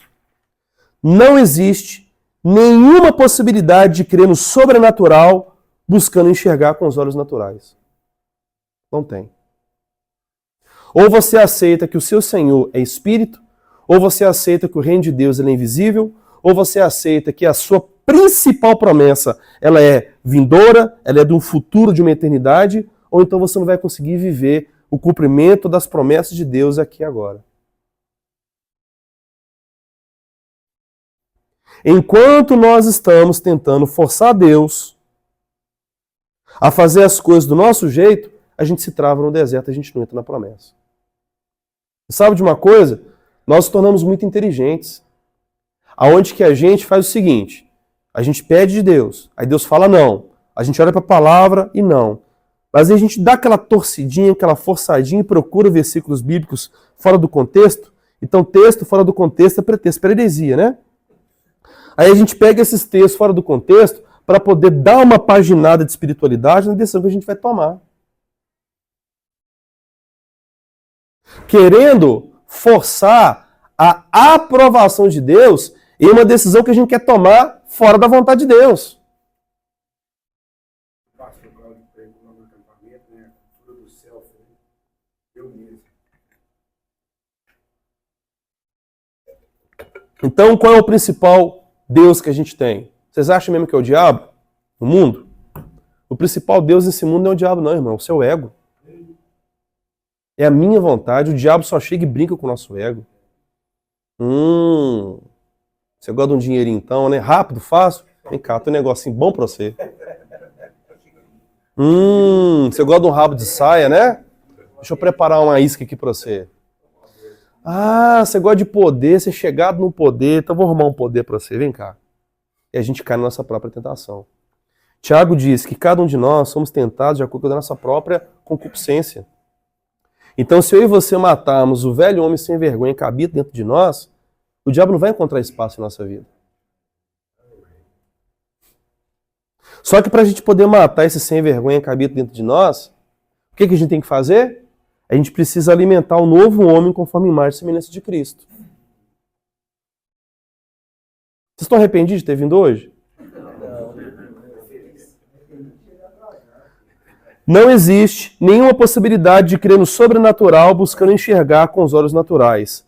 Escravos não se veem no direito de receber herança alguma. Por isso o escravo que vive em nós precisa morrer, para que a natureza de filhos de Deus se manifeste. Pelo contrário, seremos religiosos infrutíferos que não entram no reino de Deus e criticam aqueles que entram.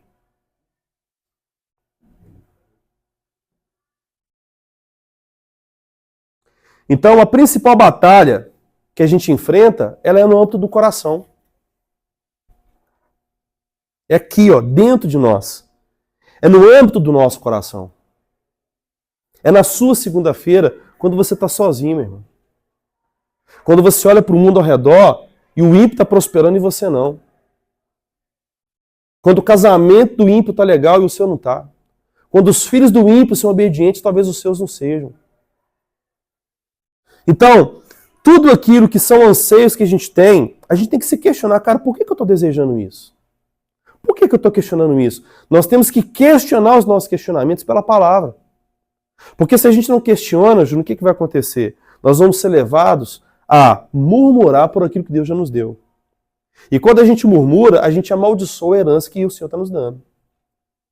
Então, se no pouco que eu te dei você está murmurando, como que eu vou confiar para você o muito que eu tenho para poder te dar? Você vai eliminar a terra, você vai queimar a terra, você vai amaldiçoar a terra que eu estou te dando. E você vai replicar líderes de acordo com a sua natureza. Vai ser um líder murmurador. Que nada tá bom. Que sempre reclama. Desfaz as pessoas. Entende isso, irmãos? Então, o autor de Hebreus fala o seguinte: o Senhor se desagradou do povo porque ele sempre errava onde? No coração. Se a gente erra no coração, a gente erra nas intenções e nas motivações. Então a gente precisa renovar nossa mente. Entende, pastor? É renovação da mente. E aqui que vem um exercício importante. Deixa eu fazer um desenho para você. Sou muito bom com desenho não, viu, irmãos? Mas eu vou só inventar a moda aqui. Vamos lá. Vou desenhar uma timeline da vida aqui. Aqui a gente tem a criação. Gênesis 1 e Gênesis 2, beleza? Aí quando aconteceu da serpente lá e mostrar para a mulher que a árvore era boa para se ver, desejava para comer, para dar entendimento, Eva foi lá, comeu e também deu ao seu marido, beleza? Por que que Eva e Adão comeram daquele fruto? Eles deixaram de acreditar no que Deus havia dito e creram no que a serpente havia dito. A incredulidade na palavra de Deus fez com que eles comessem, Pedro, da árvore do conhecimento do bem e do mal. Agindo em incredulidade, entraram em rebeldia, então houve o quê? A queda do homem. Em Gênesis 3. Houve a queda do homem. No exato momento em que houve a queda do homem, o Senhor comunicou o Evangelho. A teologia chama isso do proto-evangelho. Aonde que o Senhor vira para a serpente e diz: colocarei inimizade entre ti e a mulher, entre ela e o seu descendente. E o descendente da mulher te esmagará a cabeça, e você ferirá o calcanhar dele. Está falando de quem? De Jesus Cristo, amém? Vocês entendem isso? Então, Cristo Jesus, pela sua pisada na terra, ele teria seu calcanhar ferido pela serpente, mas ele esmagaria a cabeça da serpente. O esmagar da cabeça da serpente, Alexandre, é a quebra do governo da serpente sobre a minha e sobre a sua vida. Isso nos comprova, biblicamente, então, que o diabo não tem poder sobre aquele que é eleito em Deus, sobre aquele que tem uma aliança com Deus. Se você assume, então, a sua nova vida em Cristo, então você é reposicionado à timeline de Deus. Você voltou ao game. Você voltou ao jogo. Aleluia! E aqui você manifesta frutos do Espírito. Aleluia! Aqui você manifesta dons do Espírito. Aleluia! Aqui você manifesta sinais e prodígios. Aleluia! Aleluia, irmãos! Aqui você manifesta o genuíno testemunho. E o testemunho do grego, traduzindo para o português, pode ser traduzido como mártires. Não somente dispostos a viver, mas também a morrer por Cristo. Se um revólver for colocado na cabeça dos seus filhos, se você não negar Jesus, eu tiro a vida do seu filho agora. Nega Jesus. Nega Jesus. O que você faria? Só tem condição de dar fruto no Espírito, manifestar os dons do Espírito, manifestar sinais e prodígios, e o testemunho como ele é, não é ser um personagem evangélico do século XXI. É ser uma testemunha que é um mártir, disposto a viver e morrer por evangelho, que não tem vergonha do evangelho. Só tem essa capacidade quem está nessa timeline de Deus, que anda no Espírito. Aleluia! Aí eu te pergunto, crente, você tem manifestado todos esses 4 pontos? Já fomos reposicionados, amém? Essa posição aqui, a gente pode colocar o quê? Efésios 1:3, amém? Já fomos abençoados com toda sorte de bênçãos em Cristo Jesus nas regiões celestiais. Nós estamos assentados com ele nas regiões celestiais. Biblicamente falando, ó, anjos, demônios e o próprio Deus reconhecem aqui sobre nós. Se você não está manifestando esses dons, ou pelo menos um deles, se você não está manifestando um desses pontos, ou pelo menos um deles, é porque você está nessa timeline aqui, ó. Você já nasceu de novo. Você já foi reposicionado. Você tem o Espírito Santo, mas porque você é um crente carnal, pensa como escravo, então você anda como escravo.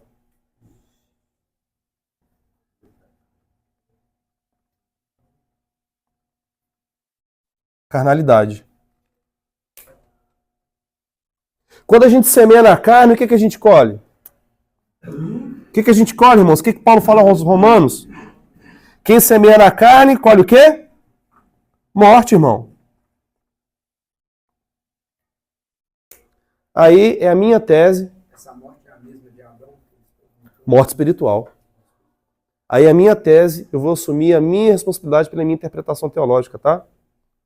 Eu sei que existem depressões, ansiedades de quadros clínicos a respeito de espectro de pessoas, questão químicas, biológicas, mas não é a maioria. A maioria das depressões, ansiedades, angústias que a gente está sofrendo é porque a gente está andando na carne. E eu vou dar o meu melhor para poder defender o que eu acredito. Ponto final. Não é que depressão é falta de fé. A depressão aconteceu porque você andou na carne em falta de fé, fez a sua vida o que você quis e de repente está frustrado porque a vida não é aquilo que você achava que ela tinha que ser.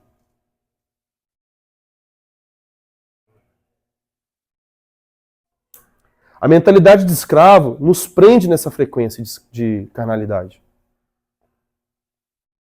Porque quando a gente anda em incredulidade, a gente anda na carne. É na carne que a gente olha para um rabo de saia. É na carne que você acessa, né, sites de moralidade sexual.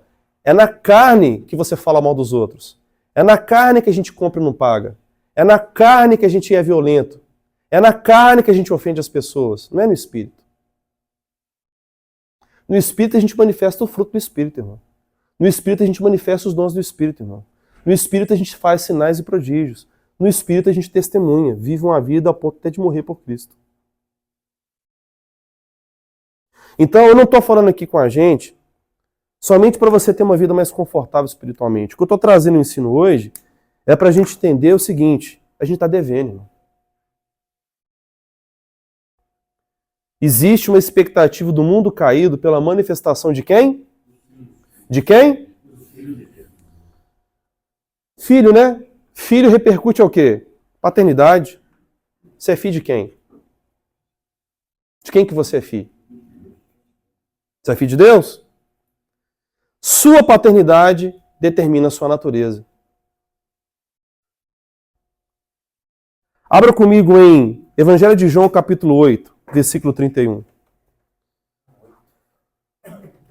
Pastor só prega Antigo Testamento, só lei, só ferro, só chicote. Fala da graça, fala do amor de Deus, da bondade de Deus. Jesus é amor, pastor. Jesus é amor. João 8,31. Jesus é amor. Jesus é bondade, misericórdia. Esse evangelho aí de renúncia, esse negócio tá por fora. Continua falando, escravo. Esse negócio aí, sei não. Eu li um livro aí do Brennan Manning que fala o evangelho maltrapilho, que ele fala outra coisa. Eu li aí o impostor que vive em mim, sei não. Tá achando que você tem um speed de acusação aí, pastor. Jesus é amor. Continua falando, escravo. Vamos ler Jesus aqui. Evangelho de João, capítulo 8, versículo 31 diz assim: Disse, pois, Jesus a quem? Não somente aos judeus, mas os judeus que haviam crido nele. Jesus não soltou essa parada aqui para qualquer um, não. Disse, pois, Jesus aos judeus que haviam crido nele. Então era com gente da gente dele, beleza? Se vós permanecerdes na minha palavra, sois verdadeiramente o quê? Meus discípulos. E então conhecereis a verdade, e a verdade vos... Só isso aqui daria mais uma aula de 3 horas. Se vocês permanecerem em mim, na minha palavra, permanecer, irmão, é estar junto, ó. É agenda ligada, prioridade, devocional todo dia, vida no espírito, falar em línguas, vida na palavra, jejuar pelo menos uma vez por semana, renunciar à carne. Tamo junto, Jesus. Vamos para cima. Pau quebrando. Jesus, Jesus, Jesus. Se permanecerdes em mim, na minha palavra, sois verdadeiramente meus discípulos. Então, para quem é verdadeiramente o quê? Discípulo. Beleza? Aí no 32 tem uma condicionante. E. Primeiro você permanece nele. Depois você se torna discípulo. Quando você se torna discípulo, Wender, é então quando você conhece a verdade e ela te liberta.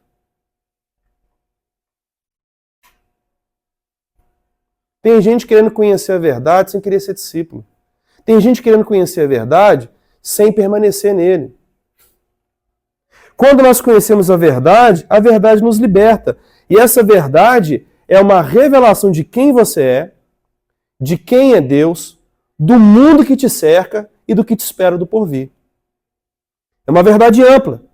É uma cosmovisão cristã que abraça você para você entender o mundo que cerca você. Conhecereis a verdade e a verdade vos libertará. Quando Jesus falou isso, os caras deram uma escandalizada. Peraí. Responderam-lhe, somos descendentes de Abraão e jamais fomos escravos de alguém. E ele está mentindo. Né? A gente acabou de ler que eles foram escravos no Egito. Eles foram escravos na Síria, foram escravos na Babilônia. Como assim não foram escravos? Olha o orgulho aí. O orgulhoso, ele não consegue reconhecer que o bom dele não é suficiente para Deus.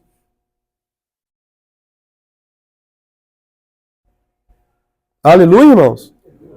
Somos descendentes de Abraão, nunca fomos escravos. É o que a gente ensina na escola sacerdócio do homem sobre as 3 dimensões do perdão, né? Se você não consegue se ver perdoado pelo Senhor dos seus pecados, você vai ter dificuldade de perdoar os outros.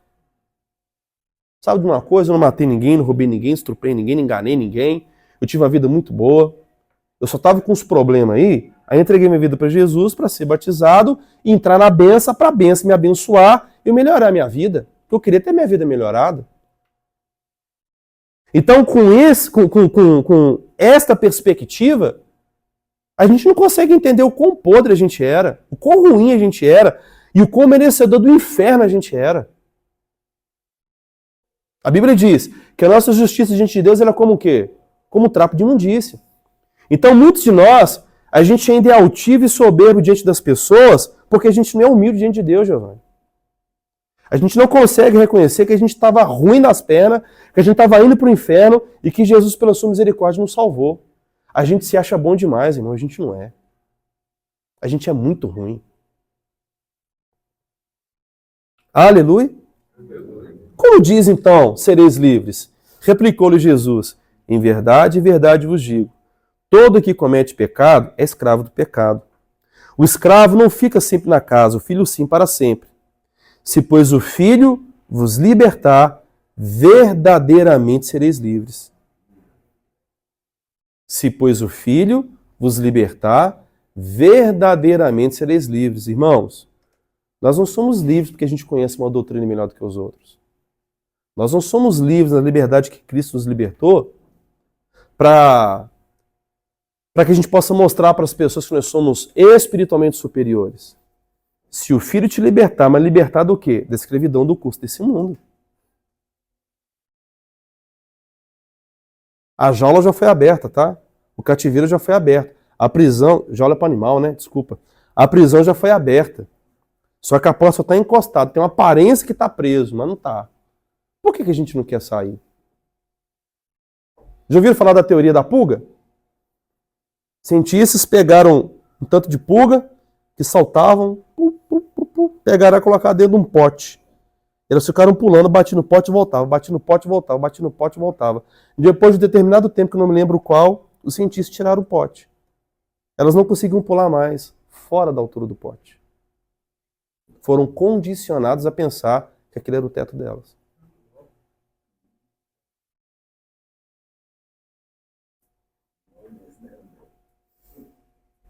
Se você pega um animal selvagem como um elefante gigantesco, se ele nasce ali no circo e se você o condiciona a ser um animalzinho de estimação, de apresentação, e desde pequeno você amarra aquele animal num pequeno tocozinho de madeira, ele vai crescer, vai se tornar 10 vezes maior do que quando ele era criança, bebezinho, e você vai continuar amarrando ele no mesmo toco. Ele não vai fugir, porque ele está condicionado a achar que aquele toco é maior do que a força dele. Vocês estão entendendo, gente? Qual é o toco que está amarrando a sua vida? São as suas culturas familiares? É o seu jeito que os seus pais te ensinaram a viver, como lidar com mulher, como lidar com dinheiro, como lidar com a sociedade? Irmãos, a sua paternidade determina a sua natureza. Cristo pode ter te colocado aqui. Mas se você continua vivendo debaixo da cultura familiar, você vai andar aqui. Se você permite ainda que os seus traumas do passado determinem como você vai reagir, você continua andando aqui.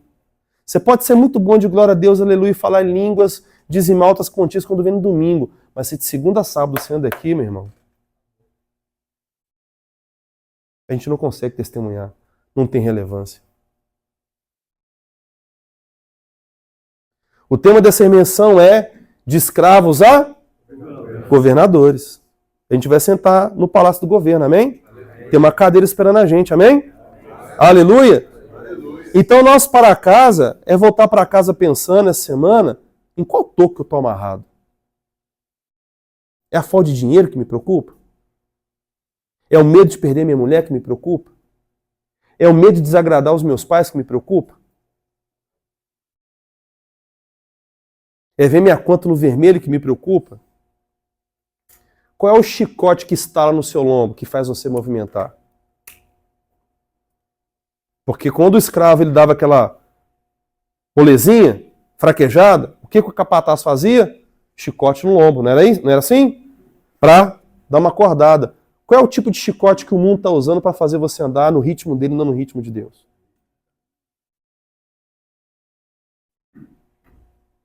Isso aqui dá uma outra escola, não dá? Boa. Então bora. Continuemos. Qual é o versículo agora? 37. Bem sei que sois descendentes de Abraão, contudo procurais matar-me, porque a minha palavra não está em vós. Olha aí. Procurais matar-me. Quando a palavra de Deus, Lúcio, não tem governo sobre nós, a gente mata a voz profética. A gente mata a correção. O pastor Ronaldo pregou, palavra linda, mas aqui eu não concordei, aquele não concordei. Por que não concordou? Porque te confrontou? Por que você não concordou? Porque deu razão para os seus filhos? Deu razão para o seu patrão? Deu razão para o seu cliente, porque você está errado? Deu razão para os seus filhos, para sua esposa? Por que a gente não concordou? Vocês estão entendendo, irmãos? Eu falo das coisas que eu vi de onde? Junto de meu pai. Vós, porém, fazeis o que vistes em vosso... Quem é seu pai? Você faz de acordo com o seu pai. Se o seu pai é terreno, você vai continuar vendo isso aqui. Se o seu pai é celestial, você anda nessa frequência aqui. Você sempre vai falar do que está cheio do seu coração. Seu coração é a expressão da sua natureza. E a sua natureza é determinada pela sua paternidade. Quem é o seu pai?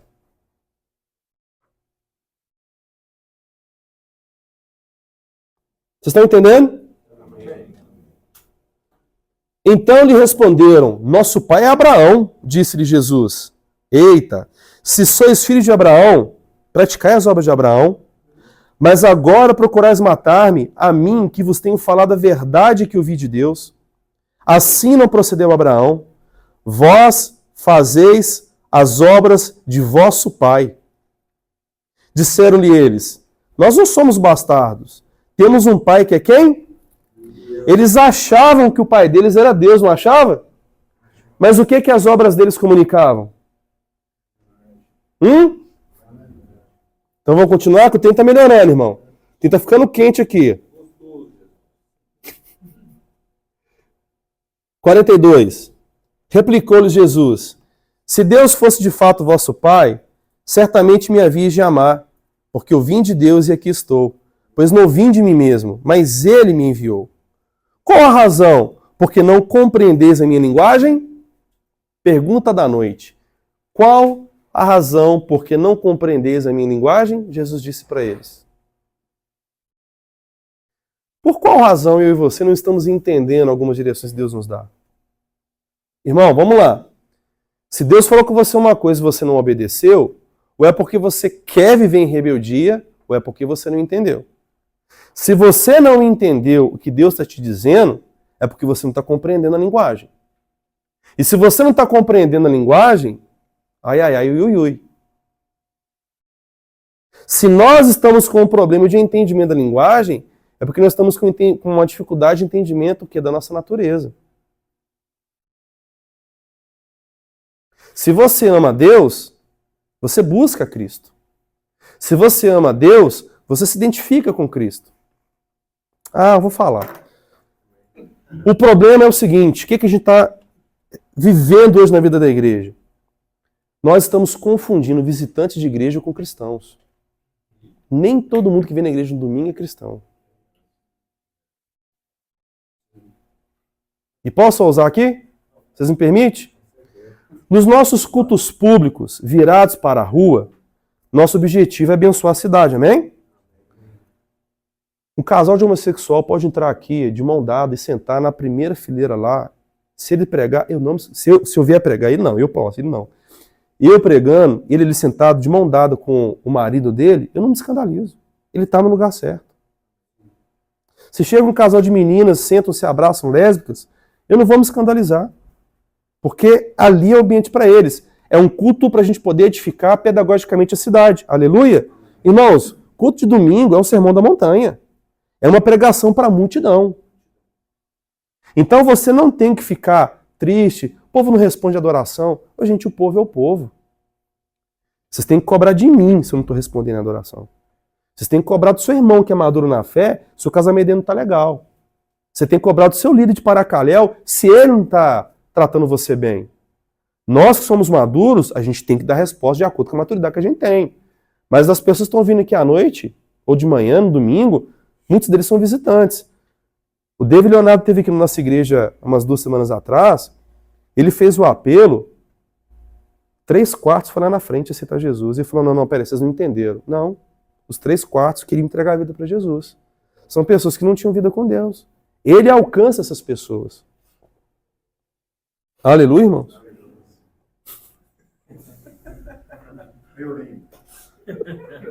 É piada interna nossa aqui, tá? Então vamos lá. Qual a razão por que não compreendeis a minha linguagem? Jesus responde, é porque sois incapazes de ouvir a minha palavra. 44. O Jesus da graça, o Senhor da graça, o Jesus fofinho, o Jesus do amor, o Jesus assentado na cadeirinha, pregando para todo mundo, chamando todo mundo de meu lindo, diz, vós sois do diabo, que é o vosso pai, e quereis satisfazer-lhes os desejos.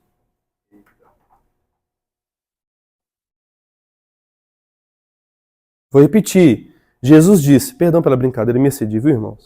Confesso meu pecado. É porque sois incapazes de ouvir minha palavra. Vós sois do diabo, que é o vosso pai, e quereis satisfazer-lhes os... 2 coisas aqui. Vocês são do diabo, ele é vosso pai, porque vocês querem satisfazer os desejos dele. Satisfazer os desejos do diabo é satisfazer os desejos da carne. Quem é o seu pai? Se você está andando nessa frequência aqui, ó, tem 2 chifrinhos em cima desse pai seu aqui, ó, influenciando o que você come, o que você bebe, o que você veste, com quem você anda. Isso é sério, irmãos. Estou aqui para chocar vocês mesmos. Porque a nossa realidade nos comunica que o mundo lá fora, ele aguarda a manifestação de quem? Não é isso que Paulo fala? Toda geração aguarda pela manifestação dos filhos de Deus. Mas se eu e você gostamos de satisfazer os desejos da carne, nós somos filhos de quem? E quando fala ser filho, vamos lá, você nasceu de novo. Você já está espiritualmente posicionado aqui. Só que, por ignorância, por teimosia, por negligência, você está dando essa frequência, você não sabe, irmão. Mas quem está te conduzindo é o chifrudo. Faz sentido? Você ia perguntar, irmão Luiz? Falou sobre receber gays e tal. Sim. Você acha que a nossa igreja está preparada para Eu não posso responder isso. pessoas assim? A sua opinião? Eu não posso dizer isso. Porque quando fala nossa igreja é muito amplo, né? Escandalizar. Ó, Teve uma apresentação de uma criança aqui que aconteceu alguns domingos atrás, que parece que uma irmã muito assim, desprovida de bom senso, subiu lá no púlpito lá, estava vestida daquele jeito, sabe? E isso escandalizou muita gente, principalmente liderança, ao ponto que o pastor pensou em repensar se ia deixar todos os convidados subir lá em cima. Entende? Então, assim, não sei, não posso te dizer isso. Mas nós, como cristãos, a gente tem que entender que existem situações. Eu acredito que em uma situação como essa, a gente tem que comunicar para a família, olha, nós vamos subir com vocês lá em cima, a gente pede que as vestimentas sejam assim, assim, assim. Tudo bem para você? Beleza. Tá combinado? Tá combinado. Agora, se não, irmão Luiz, a gente precisa trabalhar isso.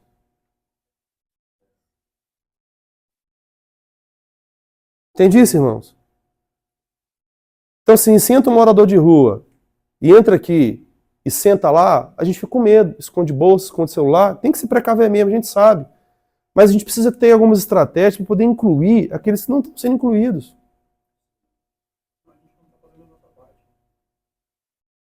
Se entra um casal de gay... Hã? Julgar nessa hora é mais fácil. É.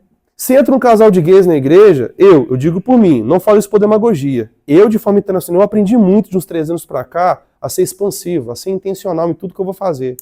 Se eu vejo um casal de gays, eu vejo que eles estão receptivos, você está na minha frente, eu cumprimento. Boa noite, sejam bem-vindos. Primeira vez de vocês aqui? Tá, eu converso como se estivesse conversando com um casal normal. Porque, às vezes, você tem um casal que está chegando aí, aparentemente crente, que tem toda a roupagem de crente, espiritualidade, roupa de crente, cabelo de crente, fala como crente, mas pode estar vivendo adultério, vivendo a mentira. Respondido? Talvez não, né? Mas eu não posso responder pela igreja como um todo. Vamos combinar uma coisa entre nós? A gente precisa ser intencional e responsável. Uma igreja com a porta aberta virada para a rua, ela tem que receber todos, irmão. Se a prefeita entrar aqui, a minha atitude para com ela é uma atitude de respeito. É prefeita da cidade, autoridade delegada por Deus. Hein? Ah, mas ela é, né, do Partido dos Trabalhadores? Eu entendo, mas é uma autoridade. Seja bem-vinda. Bem, o secretário que é de uma religião espírita? Seja bem-vindo. Agora, já existem igrejas que têm essa cultura, os cultos que são voltados para a cidade e os cultos que são voltados para a membresia. Os cultos que são voltados para a membresia, eles têm o objetivo de edificar a membresia e falar coisas que a cidade não pode ouvir. É só para a membresia. Nem anunciam nas redes sociais, a porta nem fica aberta para todo mundo entrar. É algo discreto que só a membresia de fato entra. Hã? Vem passarinho do Kids, é isso aí. Continuando para a gente poder fechar então, irmãos. Vamos lá. É porque sois incapazes de ouvir minha palavra. Vós sois do diabo que é o vosso pai e quereis satisfazer-lhes os desejos. Então, assim, cuidado com o que você está desejando, com aquilo que você gosta. Ah, eu faço isso para relaxar. Ah, eu faço isso porque a minha esposa não está transando comigo como deveria. Ah, eu faço isso por causa disso. E a gente sempre vai improperando o quê? Né? Justificativas. Só que é a busca pelos prazeres que nos faz ser inimigos de Deus. Lembra que a gente aprendeu na escola nosso nome? O que o apóstolo Paulo fala? Se tornaram mais amigos dos prazeres do que amigos de Deus. Tem um irmão que eu vou intencionalmente pegar alguns de vocês, a gente vai fazer uma visita na casa dele. Esse irmão casou com uma irmã, que é uma irmã assim que ele não escolheu bem, foi muito difícil. Ela estava indo para um lugar, ele estava indo para o outro, de propósito de vida. E foi tudo muito difícil. Ele comeu assim, pão que o diabo amassou. Sabe? A mulher é muito, muito, muito difícil. E essa mulher que é muito, muito, muito difícil, irmãos, ela pegou uma enfermidade. Sabe de uma coisa? Ele teve atitude de homem. Ele amou e continua amando essa mulher até hoje. Ela é acamada, cadeirante, cuida dela, dá o melhor por ela. E ele pagou a faculdade dela toda. Sabe? Assim, sofreu muito para pagar a faculdade pela mulher. Ali está um mártir. Que ele entendeu, o chamado dele foi uma pessoa, a esposa dele. Não pôde nem ter filhos. Ele deu o melhor. Talvez pastores com centenas, milhares de pessoas na sua igreja não vão ter o mesmo galardão que esse homem vai ter. do cuidado que ele tem com a esposa. Dá gosto de ver o cuidado que ele tem com ela. Eu aprendo quando eu vou visitá-lo. Ah, Deus, vamos lá.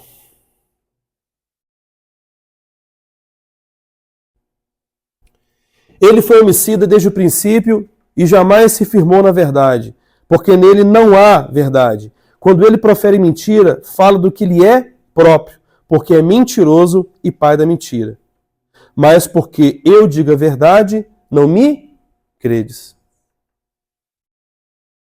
Então, quando eu falo de escravos para governadores, a gente precisa responder para nós mesmos se a gente quer se manter na frequência do Senhor ou na frequência da carne.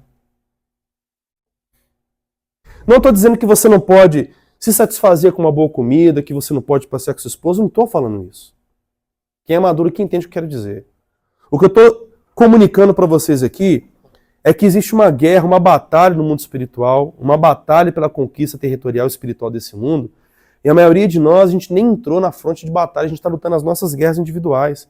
Tem uma batalha sendo travada no reino de Deus contra o império das trevas, a gente já sabe quem vai ser o vitorioso, e o povo está lutando, guerreando.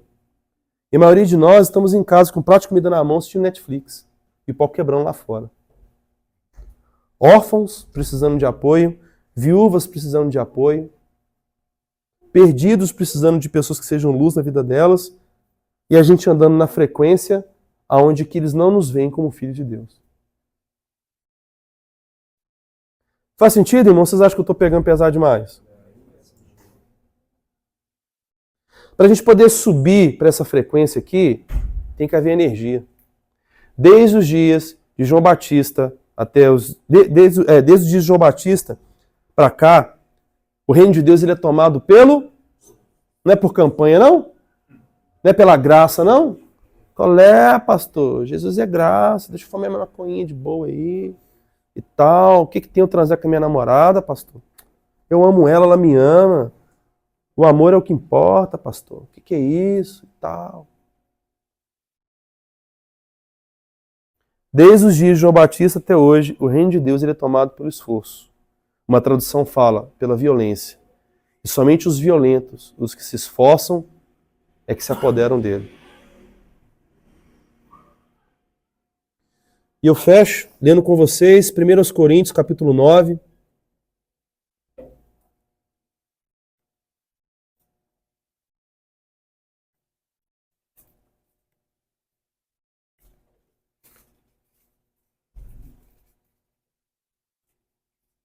Versículo 23 diz assim: tudo faço por causa do Evangelho, com o fim de me tornar cooperador com ele. Não sabeis vós que os que correm no estádio, todos na verdade correm, mas só um leva o prêmio? Correi de tal maneira que o alcanceis. Todo atleta em tudo se domina. Aqueles para alcançar uma coroa corruptível, nós, porém, a incorruptível. Assim corro também eu, não sem meta. Assim luto, não como desferindo golpes no ar, mas esmurro meu corpo e o reduzo a... Olha o contraponto aí. Para que, tendo pregado a outros, não venha eu mesmo ser o quê? Desqualificado. Nós continuamos sendo escravos, mas a gente deixa de ser um escravo do império das trevas para sermos um escravo por amor a Cristo, que não tem direitos. Se, pois, o Filho vos libertar, verdadeiramente sereis o quê? Livres. Liberdade não é para você fazer de sua vida o que você quiser, é para você fazer de sua vida o que você nasceu para ser. Eu não dependo do álcool para ser feliz, eu vou cumprir meu propósito e depender do álcool. Eu não dependo de uma segunda mulher para ser feliz, eu vou cumprir o meu propósito de vida tendo uma só mulher, sendo fiel a uma só mulher. Eu não dependo de um bom salário para poder amar os meus filhos. Eu vou amar os meus filhos com arroz e feijão que eu posso dar para eles. Eu não dependo de uma droga para me sentir feliz. Eu entro para o meu quarto, fecho a porta, me prostro perante o Senhor, eu consigo desfrutar da presença do Senhor. Você é livre quando você pode usufruir de muitas coisas, mas você decide não fazer. Porque você sabe que você tem um propósito mais nobre pelo qual você nasceu. Liberdade é a sua condição, Hudson, de você fazer o que você nasceu para ser, sem provar nada para ninguém. Por isso que muitos missionários na janela 1040, eles olham para os filhos ameaçados, e eles são livres para dizer: faça o que vocês quiserem, mas eu não vou negar o meu Jesus. Porque eles entendem que o viver é Cristo e o morrer é lucro. Só que a mentalidade de escravidão nos torna cativos num ambiente onde que a gente quer reduzir o plano redentor de Deus para a gente poder viver na satisfação da carne. Mas viver a satisfação egoísta da carne nos leva a vivermos o quê? Aquém das promessas do Senhor para a nossa vida. Glória a Deus. Alguma pergunta? Ô, Ender, pode parar aí para mim fazer um favor?